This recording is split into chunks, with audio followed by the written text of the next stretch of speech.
Olá, crianças, meninos e meninas, tudo bem com todos?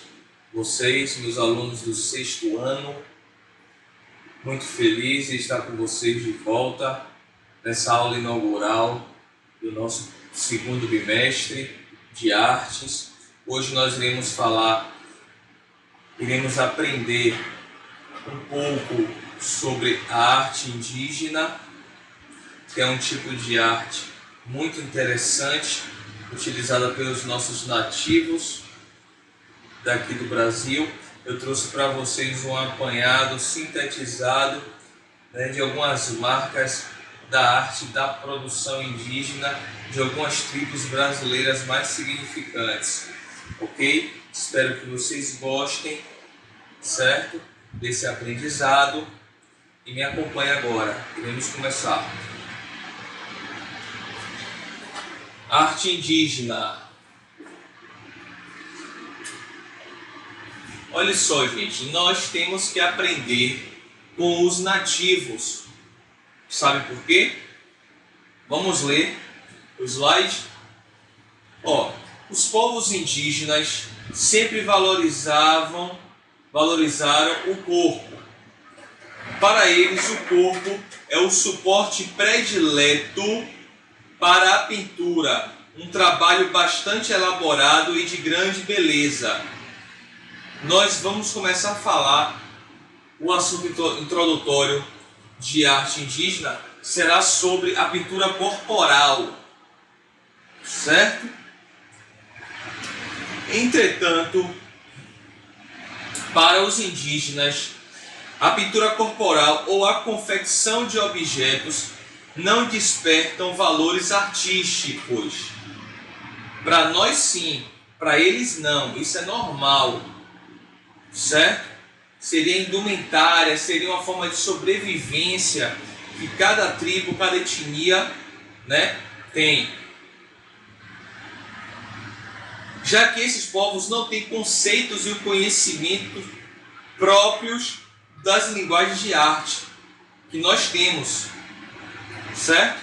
Apesar de atualmente muita coisa ter mudado na cultura da maioria dos povos indígenas brasileiros.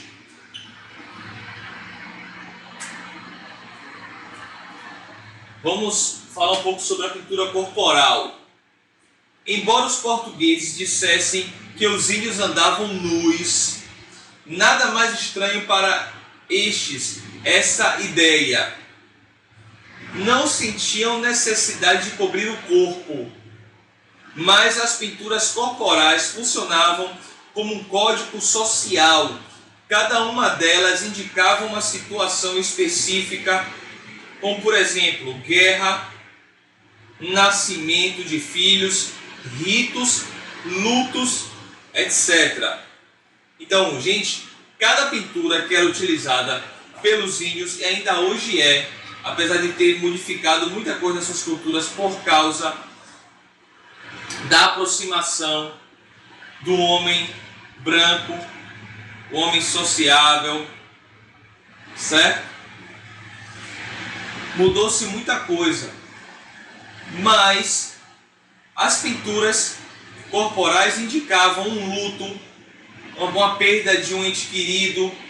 O tipo de pintura corporal indicava que eles iriam entrar em guerra, indicavam que havia um nascimento de um filho, de uma filha, indicava-se também que poderia haver um rito de passagem, processos ritualísticos da sua tribo. Para eles, isso é uma forma de representar essas ideias. Para nós, colocamos com conceito artístico, certo? Para nós é arte. Para eles é a forma de viver, ok? Para os que reconheciam o código, a pintura informava mais sobre seu estado e a sua condição do que roupas europeias, certo?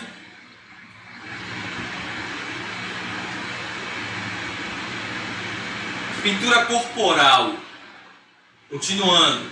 Além disso, também facilitava a comunicação entre tribos que não falavam a mesma língua. Olha que interessante, gente. A comunicação, para você perceber que a arte é outro tipo de linguagem. Assim como nós temos que estudar português, gramática, para sabermos escrever, né, um pouco da nossa língua, porque nossa língua é muito complexa, a nossa escrita, não é verdade? O português brasileiro, nós temos que estudá-lo na escola, certo? Desenvolvendo a nossa linguagem principal, oficial. Mas existem outros tipos de linguagem, e a arte é um desses tipos. Existe a linguagem das artes visuais, que nesse caso aqui os índios utilizavam e utilizam nas suas pinturas corporais para se comunicarem, mesmo eles não falando a língua um do outro. Uma tribo diferente da outra, a pintura corporal que estava no corpo de um indivíduo falava a outra tribo que não falava a mesma língua. Que coisa interessante, né? Então isso é uma forma de linguagem também. As artes são formas de linguagem. Então nós temos 4 linguagens principais da arte, que é a arte visual, que é a linha que eu mais trabalho com vocês, que eu sou formado nessa área. Mas existe a linguagem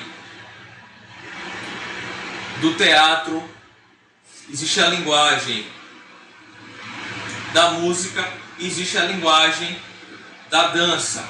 Essas são as principais linguagens da arte em todo o mundo, certo? Vamos continuar. Por exemplo, padrões representando a espinha de peixe eram motivos baseados, certo, na natureza. Os índios não se pintavam aleatoriamente, gente. Eles tinham significados e padrões específicos, certo? Tinha as pinturas de casca de jabuti, os rastros de cobra, que são aquelas linhas sinuosas, do veado, da onça, eram comuns em muitas tribos. Eu trouxe um exemplo aqui da maloca dos Apiacá, no Rio Arinos, datado de 1821 a 1829, gente, de Hércules Florence. Isso é uma pintura, a técnica de aquarela, que é aquela tinta mais leve, mais transparente, chamada de tinta aquarelável ou aquarela, sobre papel, a medida de 40,8 centímetros por 51 centímetros. Então, esse artista que estava aqui na época, certo? Possivelmente participando da missão artística francesa aqui no Brasil, não vou entrar nesse contexto agora, certo? Ele capturou essa imagem belíssima dessa tribo, da maloca dos Apiacá. Percebam que eles estavam nus, porém pintados com suas determinadas pinturas corporais, e percebam que são grafismos, certo? Geometrizantes e com alguns adornos também, né? Mas a pintura corporal falava mais alto nessa situação.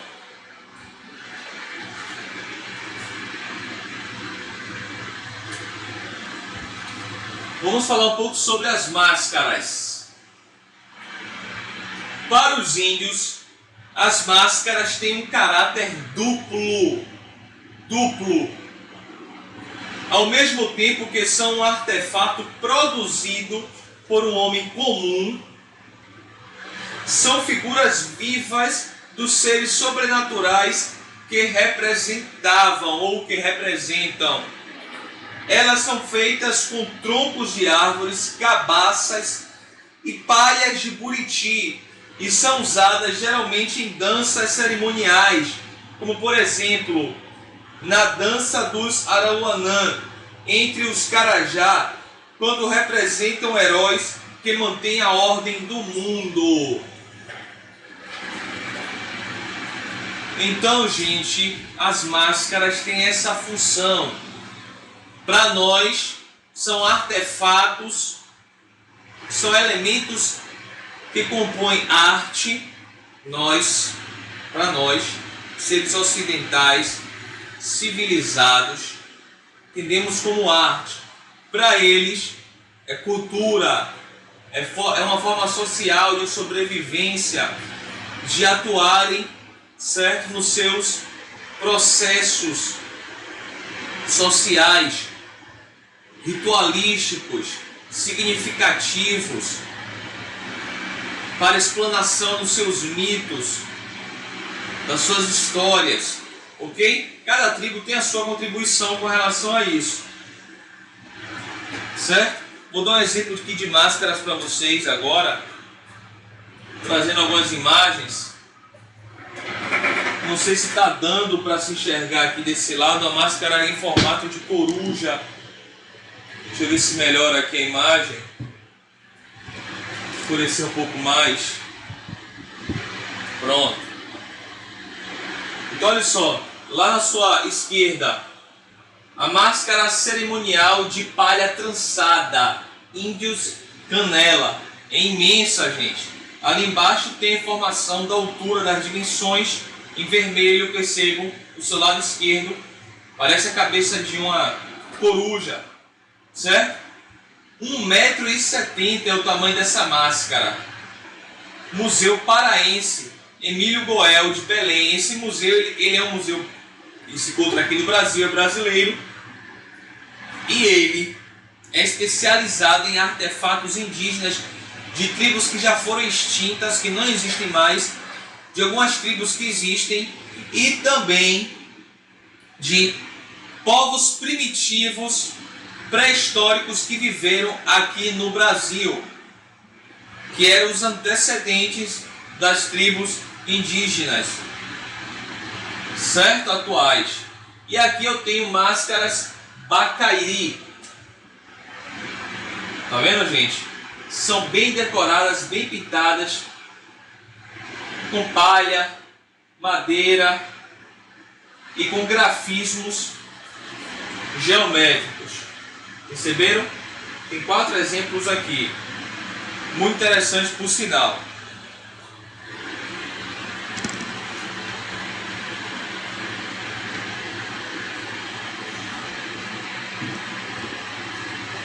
Então vamos lá, vamos continuar. Vou falar agora um pouco sobre a arte plumária. A arte plumária já está falando, né? Provém de penas, certo? A arte plumária para os indígenas brasileiros era uma arte muito especial, porque não está associada a nenhum fim utilitário. Eles não usam com algum tipo de utilidade, de necessidade, não.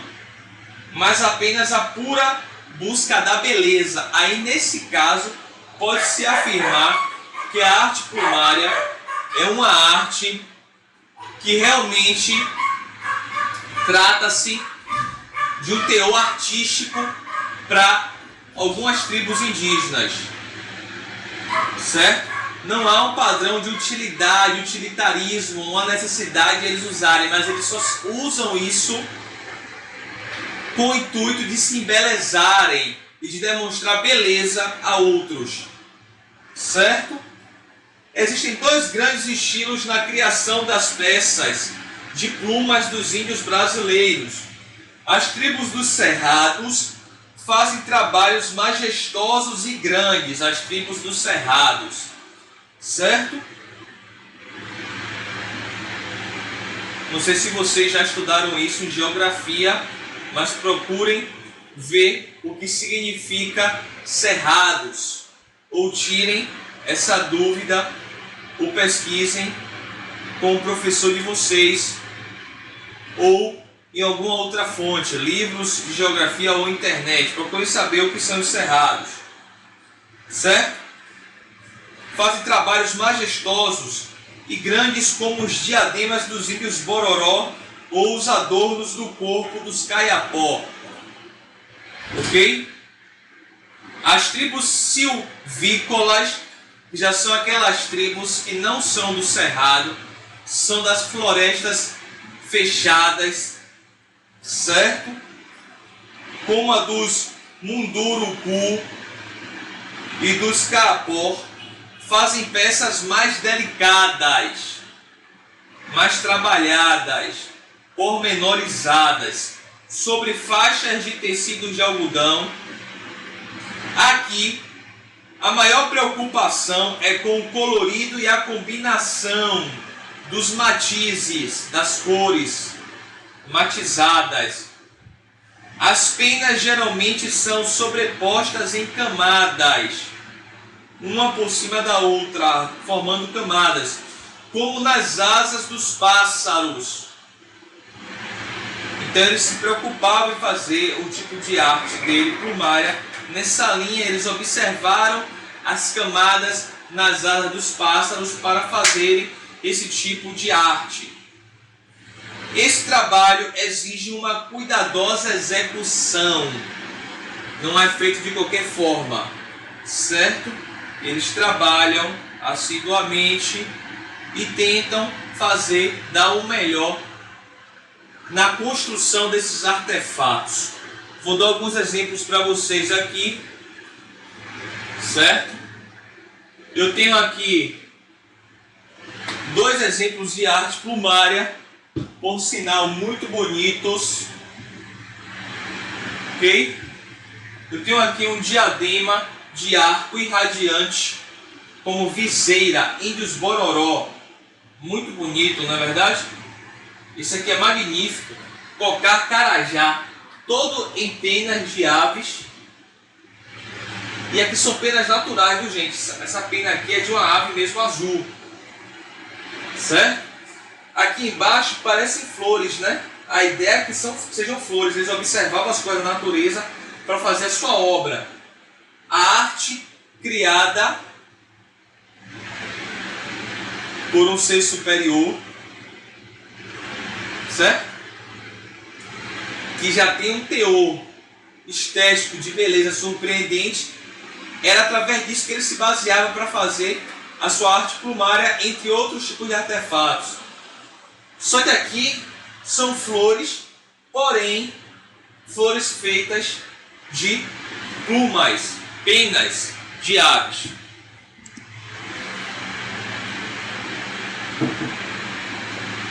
Cocar carajá e do seu lado esquerdo, índios Bororó. Agora eu vou retornar um pouco sobre a pintura corporal. Eu dei início na aula com a pintura corporal e agora vou finalizar a aula com esse assunto, ok? Falei sobre alguns aspectos da arte e de estilos de arte da nossa cultura indígena brasileira. Agora vou retornar para a pintura corporal. As cores mais usadas pelos índios para pintar seus corpos são o vermelho muito vivo do urucum, o negro esverdeado da tintura do suco do genipapo. Alguém que já tomou suco de genipapo? Alguns tipos de tinta são feitas, certo? Através dessa fruta. E o branco da tabatinga. A escolha dessas cores é importante, porque o gosto pela pintura corporal está associado ao esforço de transmitir ao corpo a alegria contida nas cores vivas e intensas. São os Cadivel, que é uma tribo, que apresentam uma pintura corporal mais elaborada. Os primeiros registros dessa pintura datam de 1560, 60 anos após a invasão dos portugueses aqui no território brasileiro, no Novo Mundo, pois ela impressionou fortemente o colonizador e o viajante europeu pelos seus detalhes geometrizantes, seus grafismos geométricos e trabalhados. Mais tarde, foi analisado também por vários, entre os quais Levi Strauss, antropólogo. Antropologia é a ciência que estuda, gente, as culturas humanas. O homem. A antropologia é um estudo baseado nas culturas humanas, no próprio ser humano, certo? Francês que esteve entre os índios brasileiros em 1935, certo? Ele veio da França para estudar os povos indígenas aqui no Brasil. E uma etnia, uma tribo, um povo indígena brasileiro que mais chamou a atenção a ele, que ele mais surpreendeu, foi a tribo dos Cadivel. De acordo com Levi Strauss, em seu livro, as pinturas do rosto conferem de início ao indivíduo sua dignidade de ser humano.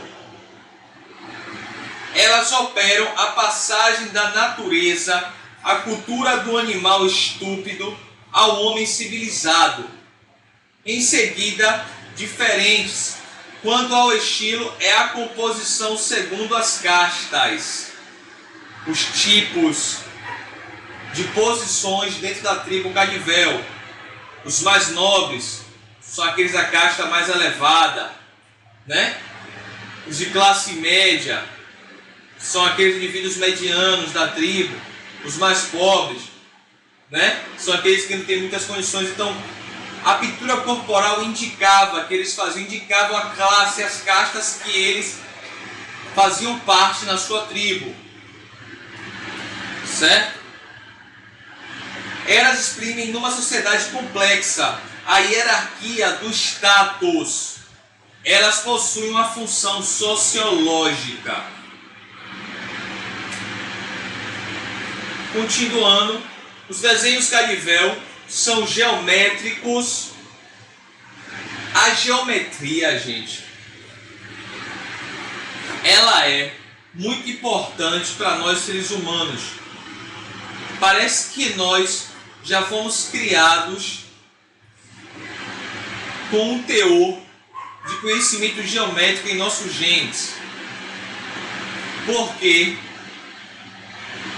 as tribos indígenas não tinham conhecimento científico da geometria, do desenho geométrico, como os homens civilizados, os homens brancos de países desde muito tempo já evoluídos, mas mesmo assim eles já tinham conhecimento geométrico da geometria e passavam isso através das suas pinturas corporais, na sua cestaria e etc. Certo? Então, eram desenhos geométricos complexos e revelavam um equilíbrio e uma beleza que impressionam o observador. Além do corpo, que é o suporte próprio da pintura Cadivel, os seus desenhos aparecem também em couros, esteiras e abanos, o que faz com que seus objetos domésticos sejam inconfundíveis. Vamos lá para a pintura corporal. Aqui outro exemplo. Aqui tem um exemplo de um índio ali, Cadivel, com o corpo pintado, certo? São pinturas bem complexas e simétricas. Aqui você tem desenhos dos ferros de marcar gado, Cadivel, tá vendo? Eles colocavam a marca no seu gado ferreiro, cada um com significado diferente, para indicar alguma coisa ou o seu dono, certo? E aqui eu trago exemplos de pintura corporal carivel. Do seu lado esquerdo você tem ali pintura pintada pelos carivel em uma pele, né?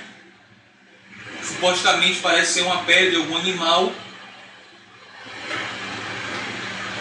Perceba que são pinturas bem complexas. E aqui você tem, do seu lado direito, padrões de pintura carivel segundo